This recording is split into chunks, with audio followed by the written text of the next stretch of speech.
The 620th edition of the MMA Gambling Podcast on the Sports Gambling Podcast Network is brought to you by Underdog Fantasy. Underdog is giving away $15 million in Best Ball Mania 5. Sign up today with promo code MMA SGPN to claim your first time deposit offer of up to $250 in bonus cash. That's UnderdogFantasy.com, promo code MMA SGPN. And we're also brought to you by Rhythm. Rhythm has the best AI picks and projections, and their college football models are almost live. Claim your 7-day free trial today by going to sportsgamblingpodcast.com/rhythm. That's sportsgamblingpodcast.com/RITHMM.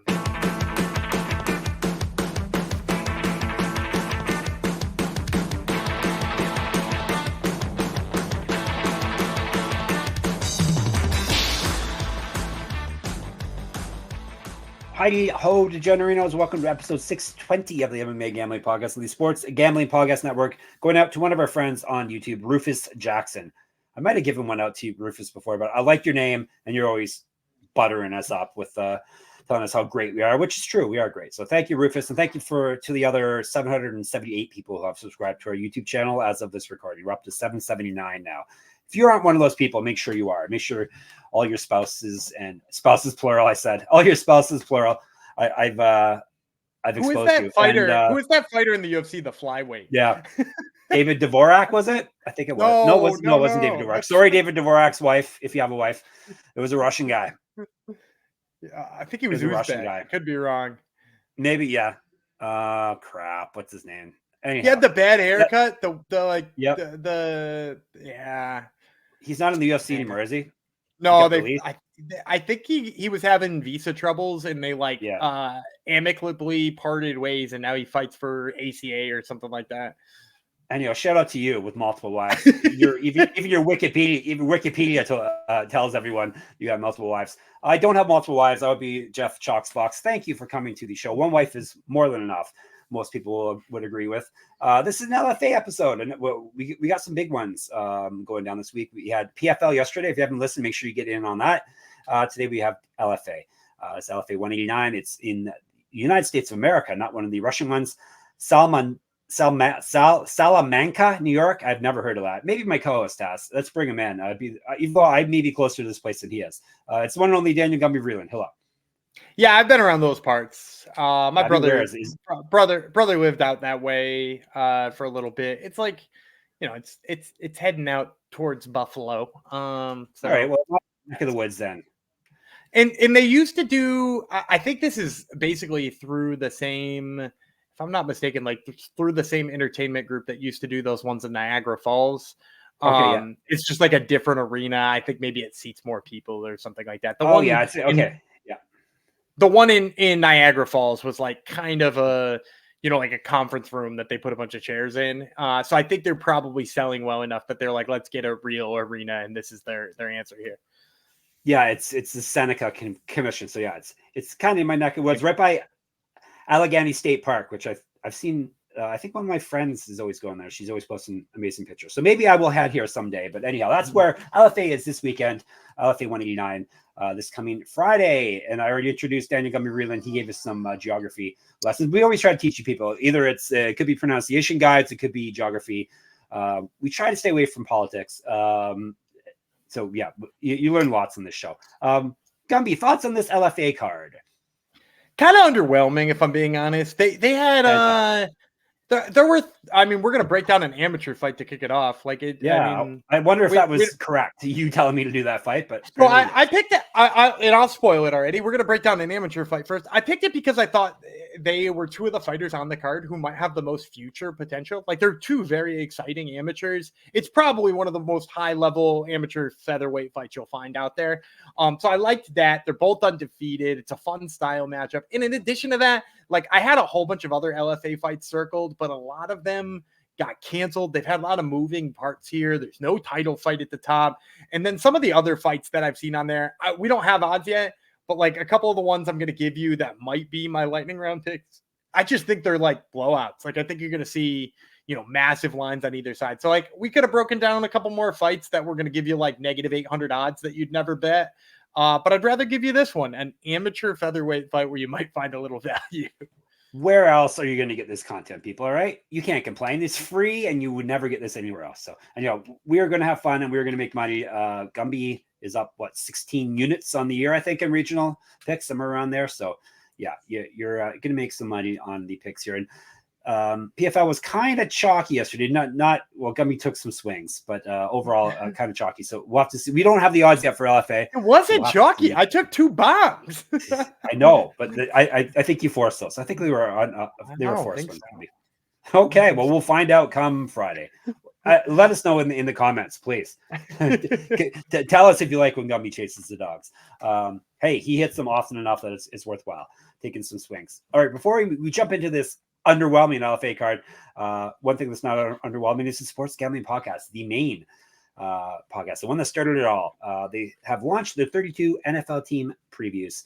And as a bonus, each team preview will include a code word. Submit the 32 code word phrase, and you could be the lucky winner who gets a $500 NFL Circa future bet. Subscribe wherever you get your podcast and the SGPN app, and of course, YouTube. Ours would be something about sloppy fat yovers or chunkies, or it would be something inappropriate if we ever did that, which means we should do that sometime, right? I think so. Yeah. Nothing better than hidden words, secret Dakota rings. We'll send out to all our listeners. LFA 189 is Kuziutina versus Aline, because we have discussed before on the show. August the 2nd, so Friday. So we got PFL and LFA going down the same night. So it will be a split screen night or a multiple screen night for you people. You degens out there with multiple screens. Friday, 9 p.m. Eastern start time for the prelims UFC Fight Pass, which makes it easy to watch. Salamanca, Allegheny Resort and Casino, Salamanca, New York, United States of America, in a cage, 10 fights. So another, maybe lots of more fights after the fact, but we are going to talk about the 5 that Gumby finds the most interesting and hopefully we'll get the most value on. And then he said he's got some bonus picks for us, aka the lightning round. So let's start things off with the main picks with the amateur fight that we discussed, that we danced around starting. Once I get to it, I will let you know about it. All right. It is amateur featherweight fight. Luke Martin versus Devon Coates, both from the United States of America. Coates is 4-0 as an amateur with 4 submissions. This is his LFA debut. Used to fight up at lightweight. That's all I got for him. Martin is 3-0 with 2 knockouts as an amateur. This is his LFA debut as well. He's won 2 straight fights via finish. He was a D2 wrestling All-American or champion. Actually, champion, not just an All-American, a champion in D2 wrestling. 8 years younger than Coates, 2 inches taller. So, first of all, do you know the last promotion that Luke Martin fought for was called MMA Live at Penguin City? Fantastic. Do you know? Now, here's the best part for me. Do you know where Penguin City is? Because I had to look. I don't even know where Salamanca, United States, New York, United States is. So no, tell me. You don't want to take a guess at what American city is Penguin City? Oh, Pittsburgh? Pittsburgh Penguins? I thought maybe that, but it's Youngstown, Ohio. And why is that? Because it's all the icebergs? I don't know. But yeah, MMA Live at Penguin City is a Youngstown, Ohio product. We laugh about it, but come Christmas time when the UFC shuts down, we may be covering it. You never know. We'll be on MMA Live at Penguin City. But anyway, with all that being said, I'm going to take Coates here. I think this might come in pick'em or a little bit lower than that. I know that Martin's is a good wrestler, but if you look at his style of wrestling, I think since it's transferred to MMA, it has been mostly contingent upon, kind of some like funky trips and stuff that I don't think is necessarily going to work when he starts fighting a better grappler. Now, Devon Coates, from what I've seen, good grappling. I really like his top control. I worry what happens if he doesn't have top control, though. He's fought 4 times. All of them are naked choke victories. All of them against, if we're being honest, kind of bad competition. So, Martin is going to be the first guy who might be able to stuff his takedowns. So with that being said, I actually just like Coates in this position just because I think he's a slightly better striker. I think he's a little faster. I definitely think he's a little stronger. He's definitely built bigger. I think Luke Martin might have a little bit of an issue with what's going to happen if, he's got to scramble with somebody with good submission skills like Devon Coates. So I'm going to go with Coates here. I think, again, probably a pick him because you're seeing two guys come in with great records. If there is a favorite, maybe the wrestling background of Martin like props him up a little bit. Maybe you'll get Coates as a slight dog. But I like Coates in this spot. All right. And do you hear that? He's not just making a Tapology pick. He has seen these amateur people fight, right? Yeah, it was a little bit hard to find a Coates one. I had to email one of my buddies to send me a clip from Valentine's Day Massacre, which he just happened to have. Of course. Of course. Gumby's got friends in low places. Weird places. Weird places. All right, let's go to a prelim fight. Women's strawweight fight, 3 5-minute rounds. Cristina Brador, United States, versus Aline David from Brazil. I'll tell you about David first. 1-0. That fight took place in LFA. It was a decision victory. 2-0 as a pro kickboxer. Boy, struggle. 5 years younger than Brador. Brador 1-1. Both his fights taking place in LFA. She did lose her last fight. Not much to say about other women, but I'm sure Gumby can fill in the blanks. Yeah, I think Brador's going to be a large dog here, and it's one I'm ready to swing on. I'm going to say maybe plus 300 on Cristina Brador because she lost that last fight. I think it was Leslie Hernandez, if I'm not mistaken. And in that fight, first of all, that's a terrible judge's decision. She really should be 2-0. As a matter of fact, Cub Swanson on the broadcast even said as much. She's like, how did anybody score that fight for Leslie Hernandez? It was clearly Brador's fight.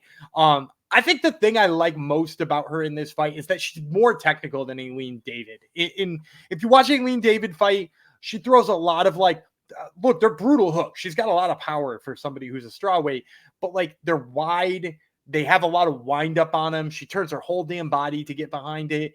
And it's really open to counter. And the thing I like about it too is that Brador actually has two ways that she could go about countering it. And I'm confident with her in both of them. One is she could pick her spots on the return. She could dodge some of those big hooks and she could hit her with some straight punches, which I've seen her do. And I've seen her do pretty damn well. And then on top of that, Brador could also clinch up with her. I really like the physicality of Brador. I like the way she put Leslie Hernandez into the cage a bunch of times in that fight, worked away. I also think it will zap the energy of an Aline David. So I think Cristina Brador here, as long as she stays away from getting knocked silly in the first couple of minutes, I think her cardio is going to look better. I think her physicality is going to look better. And I think she's got the ability to land those straight punches. So if she does come in as a big dog, and let's face it, I would take her down. If she was plus 150, I might not be taking a huge stab at her, but I'd definitely be, in on that. But I think she's going to come in at least twice that high. So give me Cristina Brador here.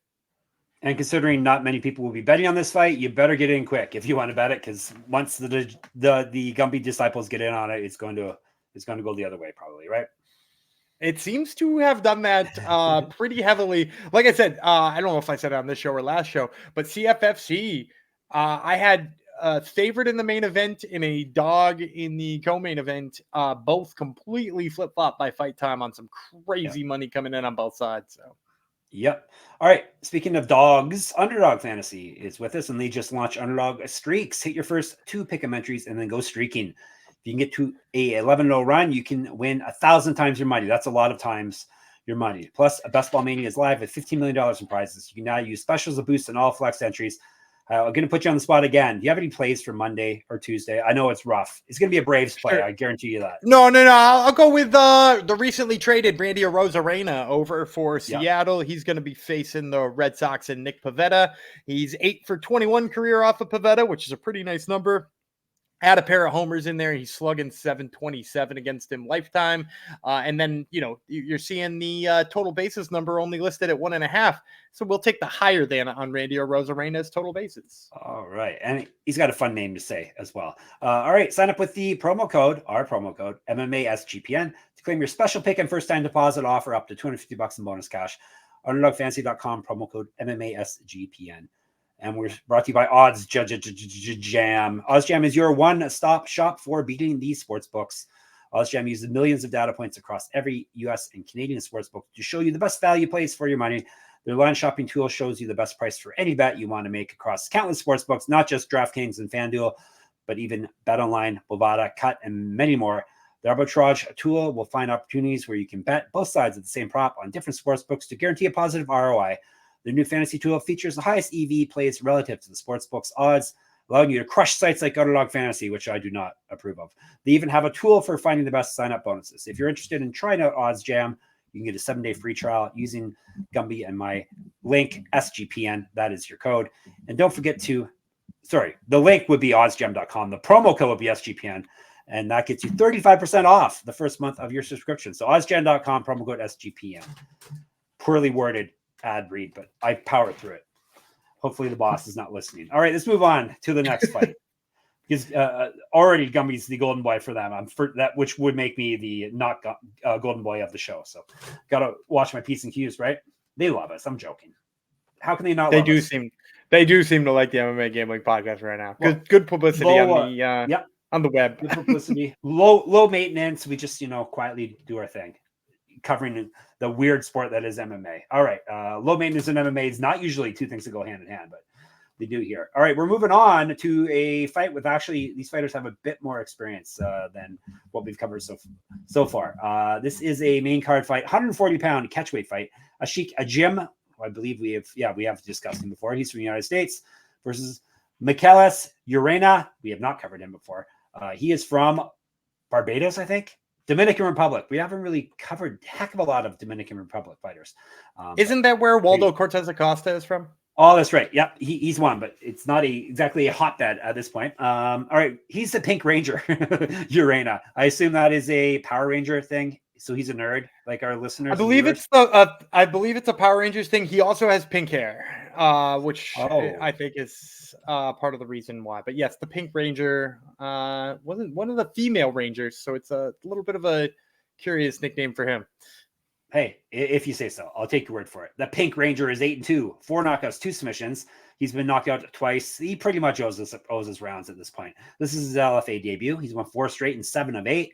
He's not fought since July of 2023. He's not lost since November 2020.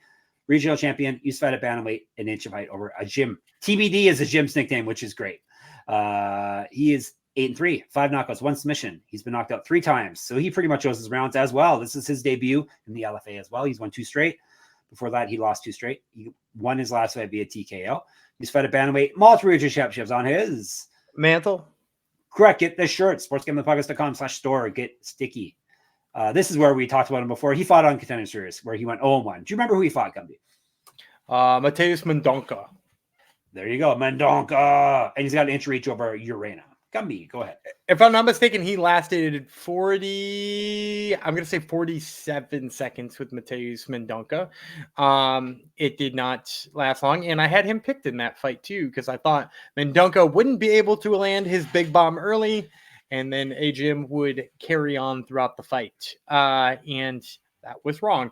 I think this is probably going to be close to a pick'em, because while Ajim has some of the name value behind him, some of that name value has come in like really bad moments, because he did get knocked out by Mendonca on Contender Series, and then he also got knocked out shortly thereafter by Vlitsin Nedrojoni, who we talked about last week as well.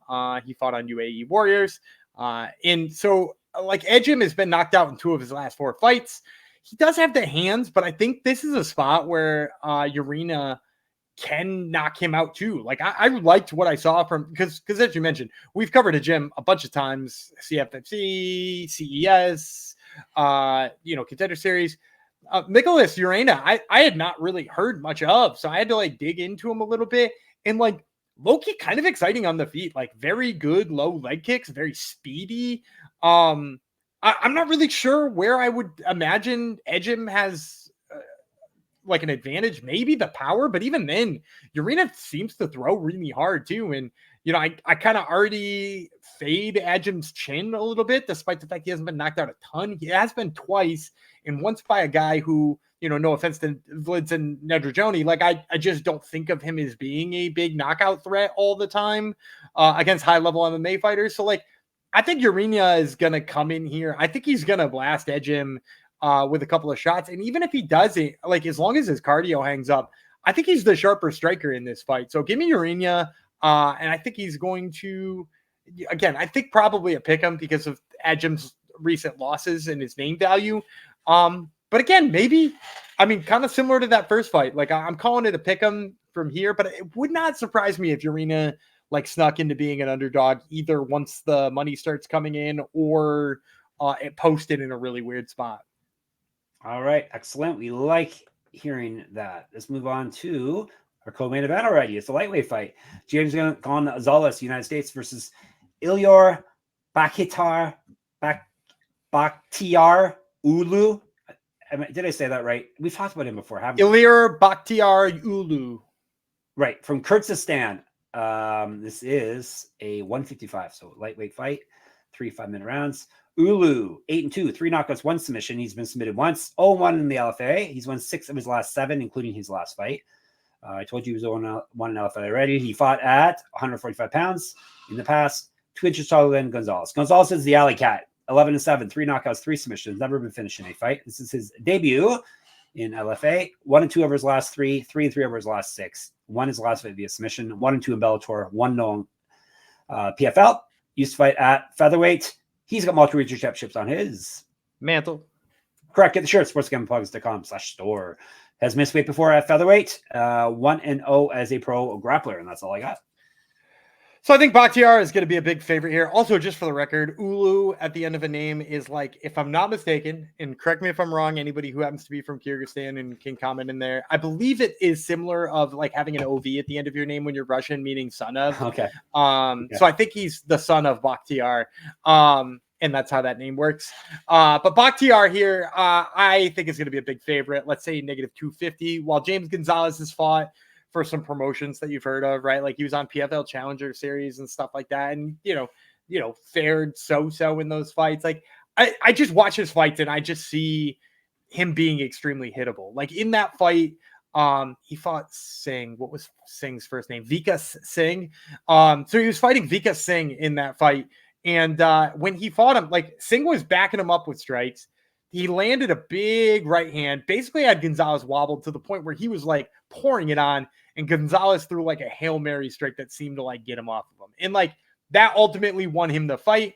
I just don't think that happens here against Bakhtiyar, because Bakhtiyar is a guy who I think, first of all, is a lot smarter with the way that he strikes. He's a lot smarter getting into range. And then in addition to that, when you add in how good he looks in the clinch, I think he's dangerous, because like when he gets in the clinch, he throws really good knees to the body. He's got the takedown game there. I don't think Gonzalez can like deal with all of that. And that's if he maintains and does not get like, outstruck and popped on the feet. So Bakhtiyar, I expect to be a big favorite here, but I do think he's the pick as well. How big is big? I said -250 at the top. That's not big. That's nothing. Right? That's that's no problem. With the amount of money we're going to put on these picks, that's nothing. All right, before we move on, let's tell you about Rhythm. If you're not checking out the AI picks and props from Rhythm, you're missing out. They just predicted a bunch of winners for the 3M Open, and their football models are about to drop. You can even customize your own betting models easily using Rhythm's tools. Claim your 7-day free trial today by going to sportsgamblingpodcast.com/rhythm. That's sportsgamblingpodcast.com/RITHMM. And Circa Sports is back with Circa Survivor and Circa Millions, giving away $16 million in guaranteed prizes. Imagine the regret you'll feel if you win your office Survivor pool but didn't enter the Circa Survivor. Don't have a trip booked for Las Vegas yet before football? Ultimate Contest Weekend is a great time to go out. You can hang with our bosses, Ryan and Sean, and enjoy some of the open bar events at the greatest sports book in the world, August 22nd through the 24th. Use our promo code SGP15 to save 15% on your hotel room for sign-up weekend. You sign up in person at Circa Sports between now and September 7th and use a proxy to play from anywhere. We even have a deal with footballcontestproxy.com to save you $50 with promo code SGP. So check it out. All right. Main event time, ladies and gents. That would be for an interim belt. LFA interim strawweight championship. Gumby. Why interim? It's because our girl Shannon Clark is fighting on Contender Series in a little bit. So, she wouldn't be able to defend her spot, especially after she catches this UFC contract. Exactly. I'm saying they should just take the belt off her because she's going to make the UFC. Another Canadian in the UFC. All right, this is between Natasha Kuziutina and Bruna Ellen. 5-5-minute rounds, 115 pounds. Kuziutina is the current interim champion, so she is defending it Tom Aspinall style. I'll tell you about the challenger first then. Ellen, 7-4 with 1 knockout, never been finished in a fight. This is her debut. Loss win over her last 6 fights. LFA debut, obviously, is what I'm talking about here. She won her last fight. That was back in April of 2023. She went 5-4 in Bellator. Used to fight at flyweight, 7 years younger than Kuziutina, an inch taller. Kuzia is the nickname. 5-1 with 3 submissions. Never been finished in a fight. 1-0 in LFA and the interim champion. 0-1 in Invicta. 4 straight wins. She's put up bronze medalist in judo in the Olympics. And that's all I got. Yeah, I think Kuziutina probably. So look, I think she's actually going to post lower than she'll finish. I think the money will come in on her. I think she'll probably post just south of 200. So let's say like -185. And it'll probably get bet up quick. Should be thrown in a whole bunch of parlays. And I actually think she's the play here too. If you watch Bruna Aline in most of her fights, you know, like the combinations you're going to see from her on the feet, they're multiple pieces, so they're long time-wise, but they're also long in the amount of space and wind-up that they take. Like she seems to overextend herself in just about every combination she throws. And while like sometimes that can be good because she's rushing like a regional level straw wing, she's now kind of like stepping up that competition. Like Kuziutina, I mean, like what'd you say? She has 1 loss in her career? Yes, 1 loss. Yep. Yeah, that 1 loss is Fatima Klein. So like she has fought high level competition. The only person she lost to is now in the UFC and did pretty respectable against Jesuda Vicious. And so like Kuziutina's fought high level competition. She's got really good judo. Her work in the clinch is exceptional. And so like if Bruna Aline overextends herself all the time striking, that just bodes well for Kuziutina to like kick the legs or get in on a clinch and then like take her down. And I think that's what Kuziutina does well. She does excellent, specifically late in the fight when her opponent starts to wear a little bit, which actually, you know, worth mentioning. I've seen Bruna Aline wear a little bit in her fights, but Kuziutina does a really good job when her opponents are wearing out, using that top game, punishing from that top game, and just kind of like making them work more than she's working late in the fight so that they get more tired in her momentum build. So yeah, I like Kuziutina here. I would say if you like her as well, if you just like me, get in on that number as quickly as you possibly can. And otherwise, yeah, it's probably going to balloon out of control. So give me Kuziutina. Of course we like you, Gumby. Everyone loves Gumby. All right, recap and we'll get you a lightning round. Kuziutina, he has got Uulu, he has got Ureña, he has got a Brador, he has got Coates. All right, time for the lightning round. Zap, bang, boom. We got half of the fights covered already. What do you like in the other half? Anything? So I like Everett DeSillis. I think, you know, like obviously the lines haven't been posted at the time of recording here. It's probably going to not be playable if I'm being completely honest. He's a guy, he's only 3-1 in his pro career, which maybe sounds like somebody you're not like rushing out to be excited about, but he was running through competition in Cage Titans, and so much so that they were like, what if we gave him Jonathan Piersma, which is a wild step up for a dude who's 3-0. And like some people were picking DeSillis in that fight that I know, and some people who I respect. Now, obviously it didn't work out for him. He wound up getting the crap beat out of him. But like, you know, Piersma probably belongs in the UFC if we're being honest. And, you know, DeSillis is a guy who's still kind of figuring it out. I think enough of his game is there. They're probably giving him a LFA style bounce back fight here. I don't know what his odds will come in at, but probably too high to play. But regardless, that's one of my ones. The other one I like is both a play and a fade. I'm going to take Alex Morrow here in his fight against Matt Adams. Matt Adams is a heavyweight who I think I've seen pop up on like 35 different heavyweight fights on regional cards, yet somehow still only has a 2-1 record because he seems to back out of all of them. I don't know if this guy wants to fight or not, but in the fights I've seen, he doesn't look all that hot either. So I'm going to take Alex Morrow here, just kind of like fading what I've seen from Matt Adams already. And also, you know, Morrow's a very strong, good-looking heavyweight compared to a lot of the sloppy fatties you see on the regional scene. Sloppy fatties. All right. There you go. You're all covered for LFA and PFL. You're covered for yesterday. One more before we hit the UFC again. We got Fury. Gumby wanted to do a Fury event. I'm not being sarcastic like I am sometimes. He's very excited about the Fury event. A lot of familiar names to MMA fans. So we're going to cover that tomorrow for you. In the meantime, we shall be hanging out in the Discord as per usual at sportsgamblingpodcast.com/Discord. Twitter, we don't hang out as much on Twitter, but we are on Twitter. And Gumby is active with our account, SGPN MMA. He's going to be relaying. I'm Jeff Fox Writer there and on Instagram. You can, obviously you should, you can, and you will subscribe to our YouTube channel, MMA Gambling Podcast. Thank you everyone who has already. Check out my Substack, mightymma.substack.com. introducing much of new features on there to entice you people to give me your money. But free subscription will get you into my weekly free UFC pick'em contest every weekend.